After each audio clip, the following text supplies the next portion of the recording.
ಬಂದಂತ ಮನುಷ್ಯನಲ್ಲ, ಆತನೇ ನನ್ನ ಸೇವೆಯನ್ನ ನೀನು ಮಾಡಬೇಕೆಂಬುದಾಗಿ ನನ್ನನ್ನು ಈ ಲೋಕದಲ್ಲಿ ಬಲೆಯನ್ನ ಹಾಕಿ ಹಿಡಿದು ಆತನ ಸೇವೆಯಲ್ಲಿ ನಿಲ್ಲಿಸಿರುವಂತ ಸೇನಾಧೀಶ್ವರನಾದ ಯೆಹೋವನ ನಾಮದಲ್ಲಿ ನಾನು ನಿಮಗೆ ಹೇಳ್ತಾ ಇದ್ದೇನೆ, ನಿಮ್ಮ ಮನೆ ಮೇಲಿರುವಂತ ಎಲ್ಲ ಮಾಟಮಂತ್ರ ಶಕ್ತಿಗಳು ಸುಟ್ಟು ಬೂದಿ ಆಗ್ತವೆ. ಶಕ್ತಿಗಳು ಕ್ಷಣ ಮಾತ್ರದಲ್ಲಿ ಸುಟ್ಟು ಬೂದಿ ಆಗ್ತವೆ.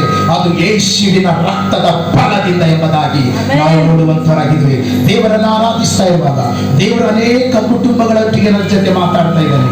ದೇವರನ್ನ ಸ್ತುತಿಸ್ತಾ ಇರುವಾಗ ಅನೇಕ ಕುಟುಂಬದ ವಿಷಯದಲ್ಲಿ ನನ್ನ ಜೊತೆ ಮಾತಾಡ್ತಾ ಇದ್ದಾನೆ. ಮತ್ತು ಅನೇಕರ ಮೇಲೆ ಮಾಟಮಂತ್ರ ಶಕ್ತಿಗಳು ಅನೇಕ ವರ್ಷಗಳಿಂದ ಅನೇಕರ ಮನೆಗಳನ್ನ ಸರ್ವನಾಶ ಮಾಡ್ಕೊಂತ ಬಂದಿದೆ. ಒಂದು ಕತ್ತಲ್ಲಿ ನಾನು ಮಾಡ್ಕೊಂತ ಬಂದಿದೆ. ನಾನು 2 ಕುಟುಂಬಗಳೊಟ್ಟಿಗೆ